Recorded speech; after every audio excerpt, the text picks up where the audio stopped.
Hey, it's Tpok. I am back in Katawa Shoujo, and Hisao feels frustrated and sad. When I look up, I notice she has a can of soda in her hand. Where did you get that? I forget to sign it, but she understands anyway, following my eyes and produces another one from behind her back. She tosses it in my direction, and I catch it with both hands. I brought an extra one for you. She pauses to slide her fingernail under the tab of her can and pop it open before setting it aside for a moment. If you're going to try and help me so much, then I have to look out for you too. It's only natural. If you're going to learn sign language, that is something entirely different. I'm naturally going to be impressed, which separates the two. What separates the two is obligation. I am very happy. She downs her drink in one go, stretches her arms behind her back, and jumps to her feet. Okay, back to work. And like that, it's over. Shizune returns to work with the same energy as before, the lingering traces of a smile on her face the only evidence that she had taken a break at all. As I do the same, I think that Misha was right in saying everything would work out for the best. Is it getting darker? Everything so far seems to be going in that direction. Misha swings by as it starts to get darker, looking just as tired as I feel, and Shizune decides to stop for today. As we cover the day's work and go our separate ways, I look at how fluidly they talk to each other, and how easily they laugh together as they walk to their dorm. It makes me appreciate Misha's skill at sign language more. I wonder if I'll ever reach that level, or if I even will have the time to. Move my mouse out of the way, and it's going to be a new day. Here we go.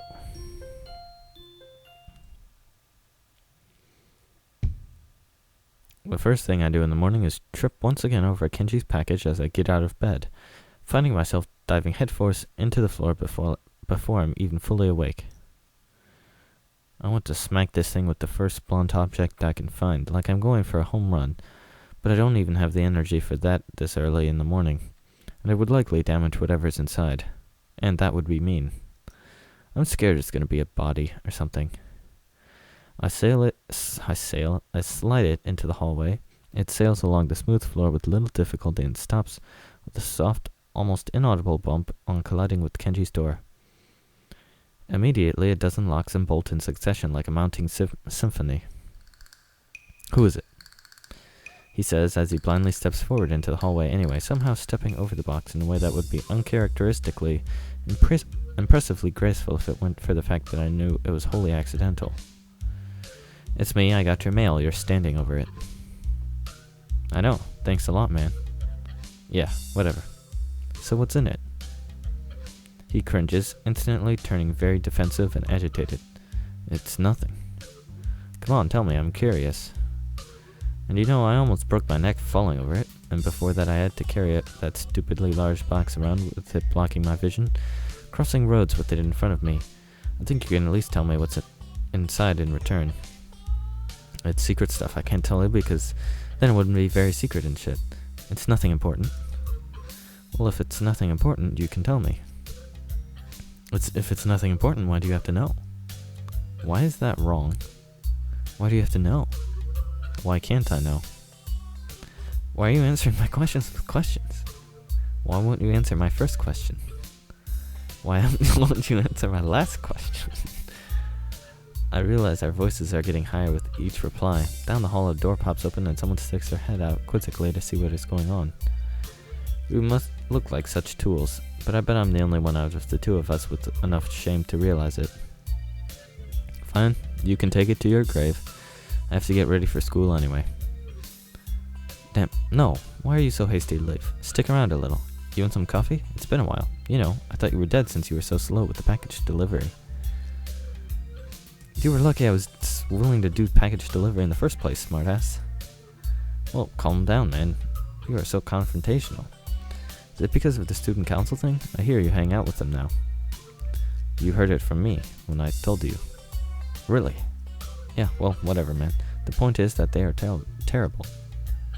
You're the new guy, so of course you wouldn't know, but around here she's a very divisive figure. Before you came here, she tried to institute a badge policy. It's a long story, so maybe you should sit down. I look around for a chair, but I can't find one as we are in a goddamn hallway. I raise a finger and start thinking that maybe I should tell him that, but he's already started talking. Not wanting to waste the arm movement, I look at my watch instead. It would have been a real reign of terror if it had happened. Wait, you're judging her based on something that didn't even happen? Yes. Anyway, her idea was like merit badges, but there would also be demerit badges. What would those do? I don't know, it never happened. It seemed bad though, so when I heard about it, I didn't leave my room for a few weeks. So you heard there would be a massive change and hid in your room, trying to just ride the changes out. Nah, I decided to do something about it. I found the student council office after a while and marched in with a list of demands and a bunch of people I grabbed in order to make myself look like I had supporters. Wait, so not only did it not happen, but no one even cared.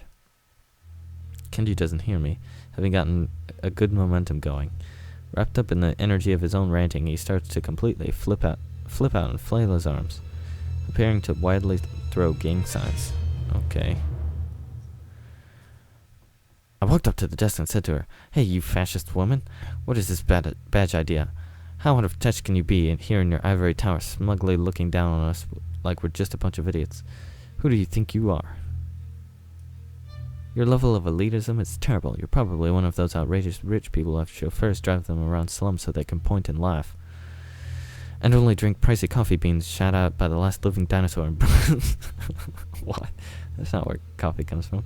And brewed in a solid gold skull. And how could you? Go open up a history book. Don't you know that the bourgeoisie? I don't know how to say that word. Are always... I know that word, I just don't know how to pronounce it. Are always overthrowing a bloody revolution for shit like this? Stupid. You're an idiot. Sure, the revolutionaries usually end up turning everything into an utter clusterfuck later on, but a maniac is the only kind of person who can create a policy like this.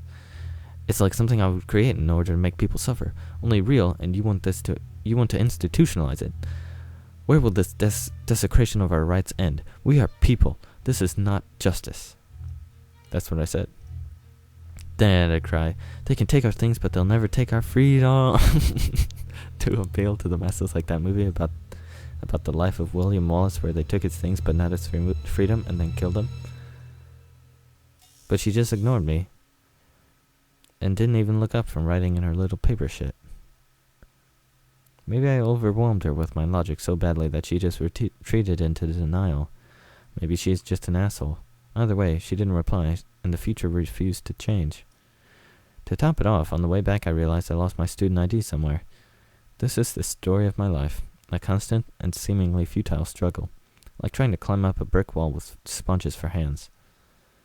Hey, you said nothing changed, but she didn't make everyone wear a bunch of stupid badges, so it did change. Yeah, that's true. Okay, maybe they're not so bad then. I guess that counts for something, if I can get Kenji to admit that maybe two women may not be so bad after all. I'll take it. Especially if it allows me to slip out of this conversation. I didn't realize how much time had gone by. I try to run through my usual morning routine as quickly as possible. I check my watch again as I leave the dorms and see that I'm already late. Fortunately, the rest of the day goes more smoothly, and after classes are over, I head to meet with Shizune again. Behind the school, I catch her leaning against a completed stand with parts of it still flecked with bits of paper and tape, remnants of signs from last time it was used. Absent-mindedly spinning a nail in her hand, she hasn't noticed me yet. The temptation to sneak up on her is unbearable.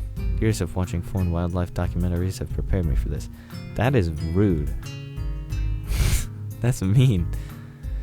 I'm down when conditions are favorable. However, the more I think about it, the more it seems like a bad idea. If I get caught halfway, I look like an idiot, and if she doesn't know it's me, I could end up with an injury.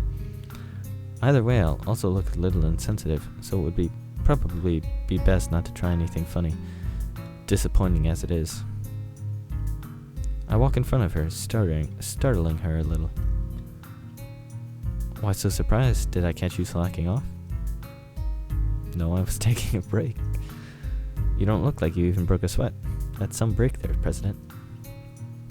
Shizune's eyes dart back and forth momentarily, and I think I've managed to fluster her. There's exasperation on her face, and a little tension as well, but she can't back down. That would be unthinkable for her. Her fingers dance across each other impatiently. You're acting competitive today. Are you trying to get my blood boiling? Do you want to make it a contest? We'll race to see who can construct the most stalls by sundown. No, I'm teasing you. That's okay. It's not a real student council if you can't tease the student council president a little. You agree, don't you? That isn't in the student council charter, so it isn't true. There is no charter.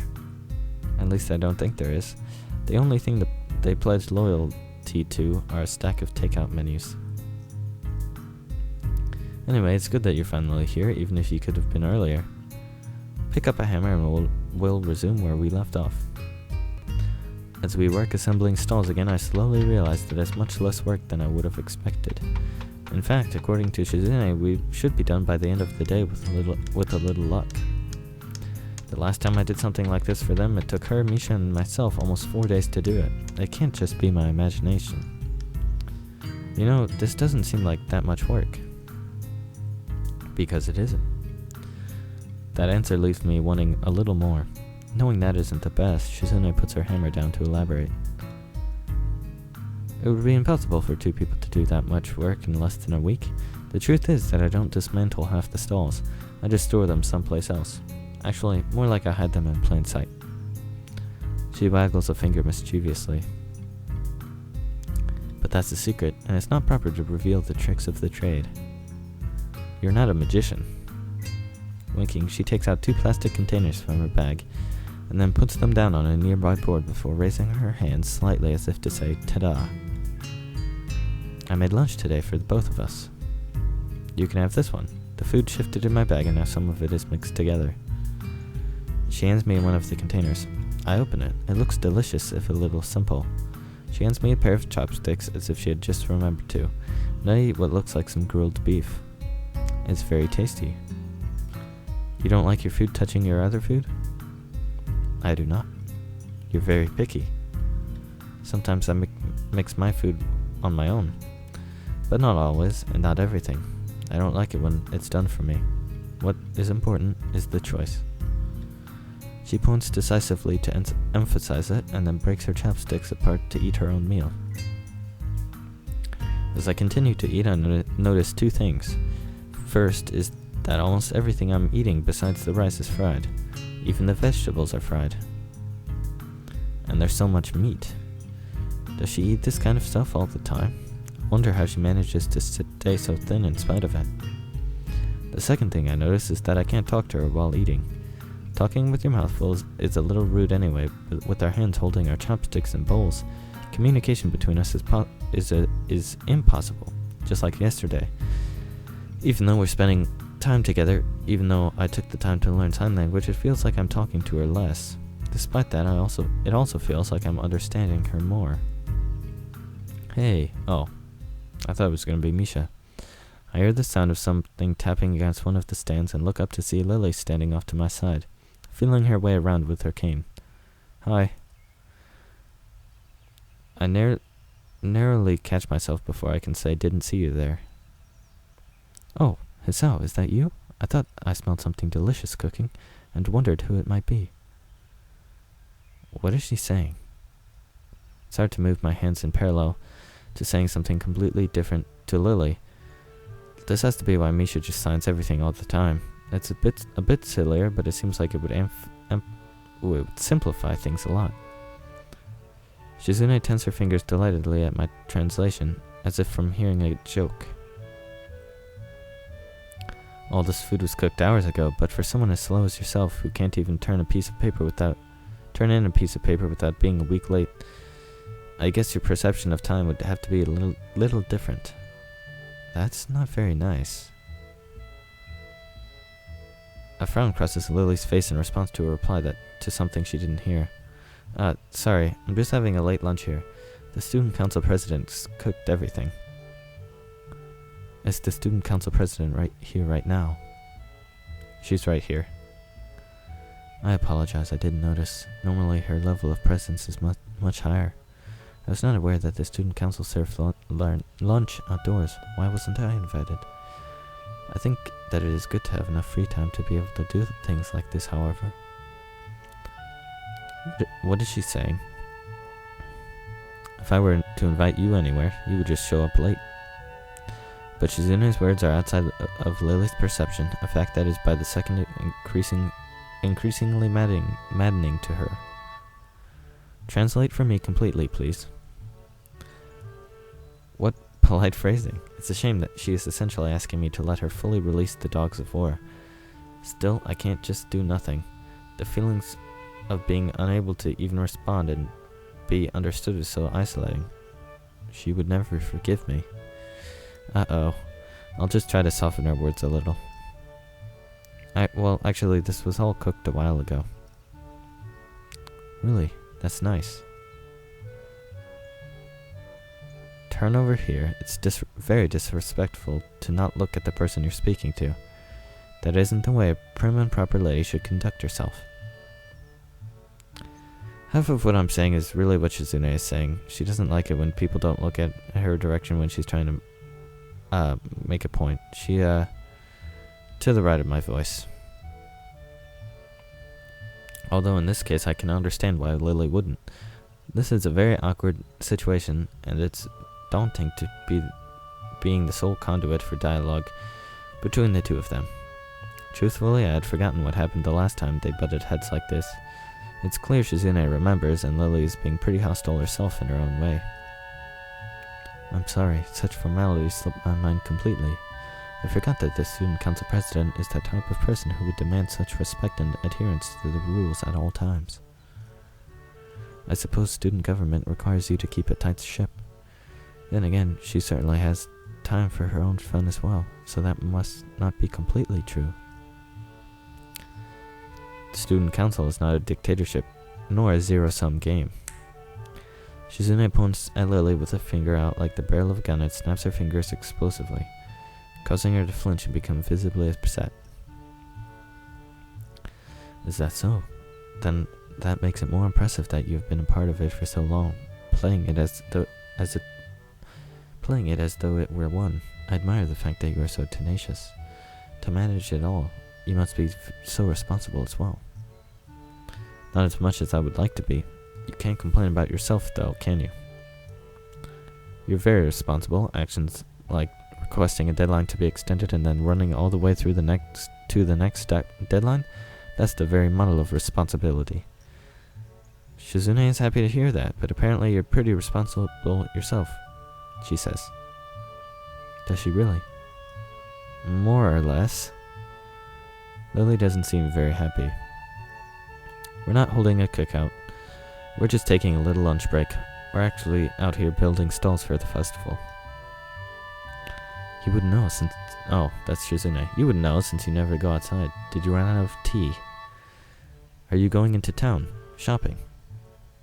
No, as I said before, I was just passing by in case you did not hear. I would hate to interrupt the student council president. You're not doing anything now, but you must both be very busy. In any case, Hisao, I'm sure that the student council president will be able to find or make work for the both of you if she needs to. I'll devour you. Yeah, very busy. Devour is a hard word. I'm pleased that I can read it. This isn't the time to celebrate, though. Celebrate.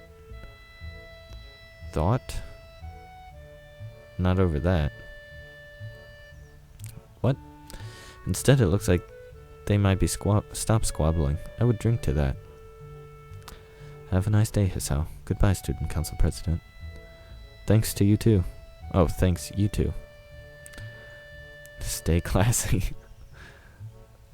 As soon as Lily leaves, Shizune dabs into the remains of her lunch as quickly as possible, as if each bite she shovels away is a means to forgetting any of this ever happened. Well, guys, we'll continue building stalls next time, but yeah, I gotta go make some dinner, so yeah. Thanks for watching. See you next time.